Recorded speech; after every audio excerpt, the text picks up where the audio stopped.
Hello guys, welcome back to our channel. This is me with Mallu. എപ്പിസോഡിന്റെ opening സീനിൽ ഒരു flash back കാണിക്കും. Flash ബാക്കിൽ ജീനാണെങ്കിൽ നല്ലൊരു സ്വപ്നം കണ്ട് അങ്ങനെ ഹായ് ആയിട്ട് കിടക്കുകയാണ്. സിറ്റിക്ക് നടുവിൽ അവന്റെ പുതിയൊരു വീട്. അവിടെ അവനും അവന്റെ ഫാമിലിയും ഹാപ്പി ആയിട്ട് താമസിക്കുകയാണ്. അവനങ്ങനെ എൻജോയ് ചെയ്ത് ഗാഢമായിട്ട് സ്വപ്നം കാണുന്ന അതേസമയം ഹാൻജി അവിടേക്ക് വന്ന് അവനെ പുറത്തേക്ക് വിളിക്കും. ഹാൻജി ആണെങ്കിൽ അവനോട് പറയും, ആ സമയത്ത് എനിക്ക് അവിടെ നിൽക്കാനായിട്ട് കഴിഞ്ഞില്ല, പക്ഷേ നീ എല്ലാ കാര്യങ്ങളും വളരെ കറക്റ്റ് ആയിട്ട് ഹാൻഡിൽ ചെയ്തുകൊണ്ട് വലിയ കുഴപ്പമൊന്നും ഉണ്ടായില്ല, നമുക്ക് എത്രയും വേഗം ഇവിടുന്ന് പോകണമെന്ന് പറയും. അതിനുശേഷം ഹാൻജി ആണെങ്കിൽ എല്ലാവരോടും പറയും, നമുക്ക് എത്രയും പെട്ടെന്ന് എല്ലാവരുമായിട്ട് ഒന്നിച്ച് ബാക്കിയുള്ള മാർലിയൻസിനെയും കൂട്ടി എറിനെ എങ്ങനെയെങ്കിലും തടഞ്ഞേ പറ്റൂ, അതല്ലാതെ മറ്റു വഴിയില്ല. ലീവായി ആണെങ്കിൽ ചെയ്യാൻ പറ്റുന്ന ഒരു കണ്ടീഷനിലല്ല ഇപ്പോൾ ഉള്ളത്.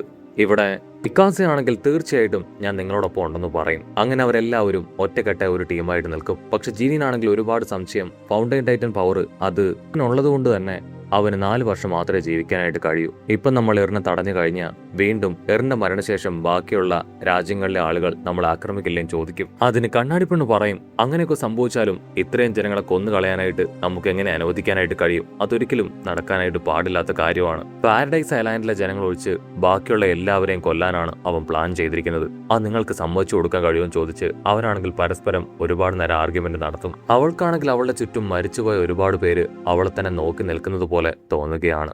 ഈ ഒരു ഐലാൻഡിനപ്പുറം മറ്റൊരു ലോകം ഉണ്ടെന്ന് അറിയാത്ത ഒരുപാട് പേരാണ് മരണപ്പെട്ടത്.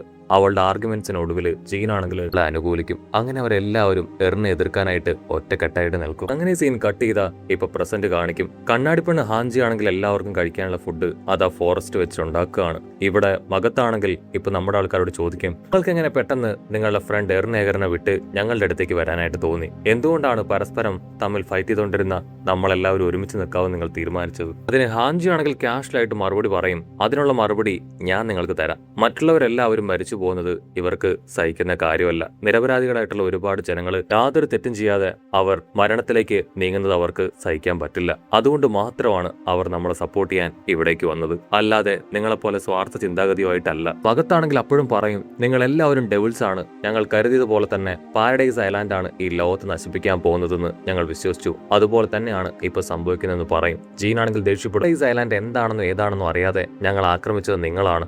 ആ ഒരു മതിൽ തകർത്ത് അകത്തേക്ക് വന്ന ടൈറ്റൻസിനെ ഉപയോഗിച്ച് അറ്റാക്ക് ചെയ്തത് ആദ്യം നിങ്ങളാണ്. അതുകൊണ്ടാണ് ഇതെല്ലാം സംഭവിച്ചത്. സോ തുടക്കക്കാര് അത് നിങ്ങൾ തന്നെയാണെന്ന് ഇപ്പൊ ജീനാണെങ്കിൽ ദേഷ്യപ്പെട്ടു പറയും. അകത്താണെങ്കിൽ 2000 വർഷങ്ങൾക്ക് മുൻപ് നടന്ന എൽഡിയൻസിന്റെ ആ സ്റ്റോറി പറഞ്ഞുകൊണ്ടേയിരിക്കുകയാണ്. അത് കേട്ടാണെങ്കിൽ ജീനാണെങ്കിൽ ദേഷ്യപ്പെടും, നിങ്ങൾ ഇപ്പോഴും ആ ഒരു സ്റ്റോറി പറഞ്ഞുകൊണ്ടാണോ ഇതെല്ലാം ചെയ്യുന്നത്? അങ്ങനെയാണെങ്കിൽ എറിനെ എങ്ങനെ കുറ്റം പറയാൻ നിങ്ങൾക്ക് സാധിക്കുമെന്ന് ചോദിക്കും. ഇവിടെ കൈവിട്ടു പോകുന്നത് കണ്ട ഹാൻജി ആണെങ്കിൽ ദേഷ്യപ്പെടും, ചെയ്ത് നമ്മളിപ്പോ പഴയ കാര്യങ്ങൾ പറഞ്ഞ് ഫൈറ്റ് ചെയ്യാനുള്ള സമയമല്ല. നമ്മളിപ്പോ ഒരുമിച്ച് നിന്ന് എങ്ങനെയെങ്കിലും എറിനെ തടയണം. ഈ ലോകത്തെ പാവപ്പെട്ട ജനങ്ങളെ രക്ഷിക്കണം. തർക്കത്തിന്റെ എല്ലാം ഇടയില് ആനയാണെങ്കിൽ ഇപ്പൊ അവരോട് ചോദിക്കും, നിങ്ങളെ കൊണ്ട് എറിനെ കൊല്ലാനായിട്ട് കഴിയോ?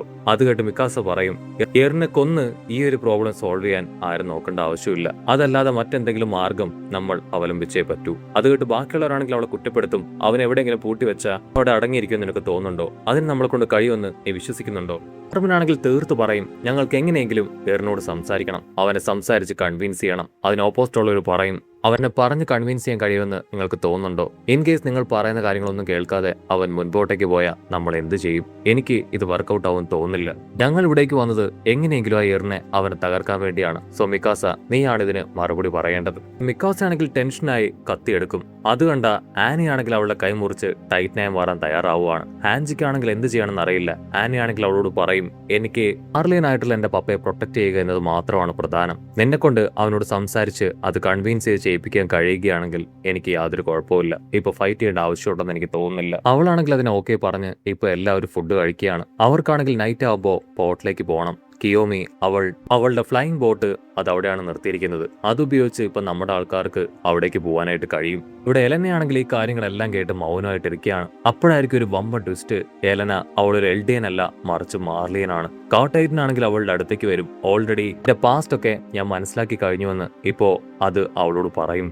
എന്റെ സ്റ്റോറിയും ഡ്രാമയൊക്കെ വളരെ നന്നായിരുന്നു എന്ന് കോട്ടൈറ്റനാണെങ്കിൽ അവളോട് പറയും. അതിനവളാണെങ്കിൽ അതിനെ തലോടി നിങ്ങൾക്കറിയാത്ത ഒരു വലിയ സ്റ്റോറി ഉണ്ടെന്ന് പറഞ്ഞ് ഒരു ഫ്ലാഷ് ബാക്ക് സ്റ്റോറി അവരോട് പറയാനായിട്ട് തുടങ്ങും. വർഷങ്ങൾക്ക് മുൻപ് ഞങ്ങൾ ആദ്യമായിട്ട് പാരഡൈസ് ഐലാൻഡിലേക്ക് വന്നപ്പോൾ റെയ്നർ ആ ഒരു വലിയ ചുമര് അത് തകർത്തു. ആ സമയത്ത് ഒരു സർവേ കോപ്സിലെ സോൾജിയർ മരണപ്പെട്ടു. സത്യത്തിൽ സർവേ കോപ്സിലെ ആ ഒരു സോൾജിയർ അവൻ മരണപ്പെട്ടതല്ല, അവനെ ഞങ്ങൾ എല്ലാവരും ചേർന്ന് കൊന്നതാണ്. ഒരുപാട് എൽഡിയൻസിന് ആ ഒരു വലിയ അറ്റാക്കിൽ പരിക്കുകൾ സംഭവിച്ചിരുന്നു. ആർമിൻ അവൻ ശരിക്കും നല്ലൊരാളാണ്. ഷെറിനു വേണ്ടി പിന്നീട് അവൻ ഒരുപാട് പേരെ കൊന്നു. അതുപോലെ തന്നെ സാഷ, അവളൊരു നല്ല കുട്ടിയായിരുന്നു, അവളെ ഗ്യാബി ഇല്ലാതാക്കിയെന്ന് പറഞ്ഞ് അവളാണെങ്കിൽ അവിടെ ഇരിക്കുന്ന ഓരോരുത്തരെ കുറിച്ചും വളരെ മോശമായിട്ട് പറഞ്ഞ് അവരെ കുറ്റം പറയാനായിട്ട് തുടങ്ങും. പിന്നാണെങ്കിൽ ഈ കാര്യങ്ങളെല്ലാം കേട്ട് ക്യാഷ്വലായിട്ട് ഇപ്പോ ആഞ്ചിയോട് പറയും, വാവ്, ഈ വൈൻ എനിക്ക് ശരിക്കും ഒരുപാട് ഇഷ്ടപ്പെട്ടു, എനിക്ക് അല്പം കൂടെ വേണമെന്ന് പറഞ്ഞ് അവളുടെ കയ്യിൽ നിന്ന് മേടിച്ചു കൊടുക്കും. അവളുടെ കയ്യിൽ നിന്ന് വാങ്ങി കുടിക്കും. അതിനുശേഷം എലനെ നോക്കി പറയും, വാവു, നീ എല്ലാ കാര്യങ്ങളും വളരെ കൃത്യമായിട്ട് മനസ്സിലാക്കി വെച്ചല്ലോ, എൽഡിയൻസിന്റെ എല്ലാ കാര്യങ്ങളും നിനക്കറിയാമല്ലേ.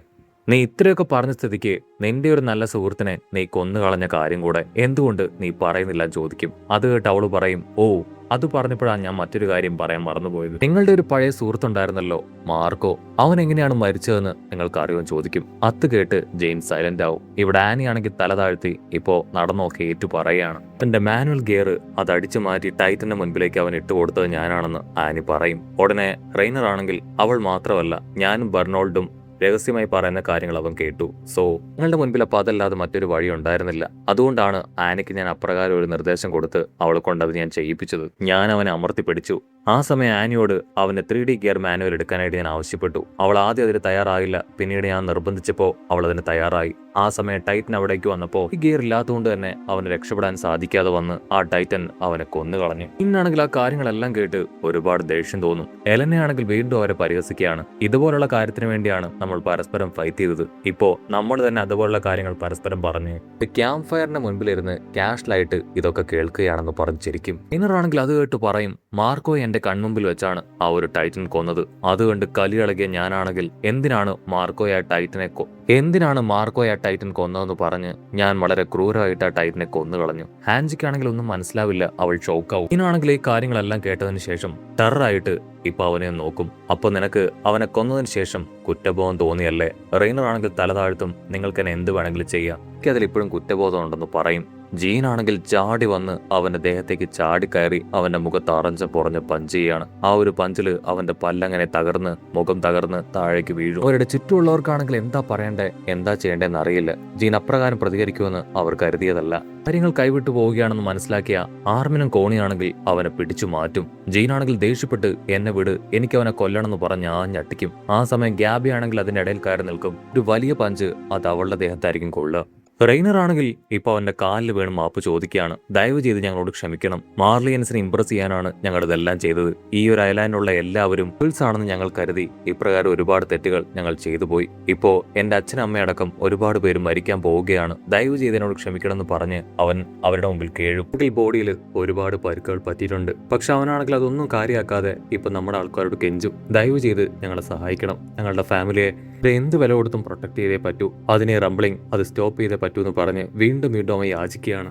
ജീനാണെങ്കിൽ ഒരുപാട് ദേഷ്യത്തിൽ അവിടുന്ന് കടന്നു പോവാണ്. ഗ്യാബി ആണെങ്കിൽ വളരെ മെച്ചുവറായിട്ട് പെരുമാറും. മകത്തിനാണെങ്കിൽ കുറ്റബോധം തോന്നും. ആ സമയം എന്ന കാര്യങ്ങൾ എന്താണെന്ന് പോലും അറിയാതെ ലീവോയ് ആണെങ്കിൽ വിളിച്ചു ചോദിക്കും, എന്തു പറ്റി, ഇവിടെ എന്താ ഉണ്ടായേ, നിങ്ങൾ എന്തിനാ ബഹളം വെക്കണേ? പിന്നെ അങ്ങനെ ബ്ലാക്ക് ഔട്ട് ചെയ്ത ഇപ്പൊ നെക്സ്റ്റ് ഡേ ഉറങ്ങിക്കിടന്ന ഗ്യാബിയെ ജീൻ തന്നെ വന്ന് എഴുന്നേൽപ്പിക്കുകയാണ്. വായോ, നമുക്ക് എത്രയും വേഗം പോകണമെന്ന് പറയും. അവൾക്കാണെങ്കിൽ ഭയങ്കര സന്തോഷം. അതിനുശേഷം നെയും അവൻ തട്ടി എഴുന്നേൽപ്പിക്കുകയാണ്. നിനക്ക് എല്ലാം തന്നെ റിക്കവർ ആയി കഴിഞ്ഞു, ഇനിയും കിടന്നുറങ്ങാതെ നമുക്ക് എത്രയും വേഗം എയറിനെ തടയണമെന്ന് പറഞ്ഞ് അവരാണെങ്കിൽ തയ്യാറെടുക്കും. ജീനാണെങ്കിൽ ഗ്യാബിയോട് ക്ഷമ ചോദിക്കും, അവളോട് മോശമായിട്ട് പെരുമാറിയതിന്. അതിനുശേഷം റെയ്നറിനോട് നിന്നോട് ഒരിക്കലും ഞാൻ മാപ്പ് ചോദിക്കാൻ പോകുന്നില്ല എന്ന് പറയും. അതിനവൻ ഞാൻ ചെയ്ത തെറ്റ് അതത്ര വലുതാണെന്ന് എനിക്ക് ബോധ്യമുണ്ടെന്ന് അവരോട് പറയും. ആനിയാണെങ്കിൽ അവനോട് ചോദിക്കും, നിനക്ക് എന്നോട് ദേഷ്യം തോന്നില്ലേ? അടുത്ത നിമിഷം അവർ ഞെട്ടിച്ചുകൊണ്ട് കാർ ടൈറ്റൻ അവിടേക്ക് വരികയാണ്. നമുക്കിപ്പോൾ പോർട്ടിലേക്ക് പോകാൻ കഴിയില്ല, ഏഗറിസ്റ്റുകൾ അവിടം കീഴടക്കി കഴിഞ്ഞു. അവർ ട്രെയിനിലാണ് അവിടേക്ക് എത്തിയത്. പുതിയ അഡ്വാൻസ്ഡ് വെപ്പൺ ഉപയോഗിച്ച് അവർ ആ എയർഷിപ്പുകളെല്ലാം തന്നെ പിടിച്ചെടുത്ത് കഴിഞ്ഞു. ഇതാ ഇവിടെ പോർട്ട് കാണിക്കും. ആ ഒരു ബ്രൗൺ ഹെയർ തലയനാണെങ്കിൽ കിയോമിയെ ഗൺ പോയിന്റിൽ നിർത്തുന്നതോടുകൂടെ ഈ ഒരു എപ്പിസോഡും അവസാനിക്കുന്നു.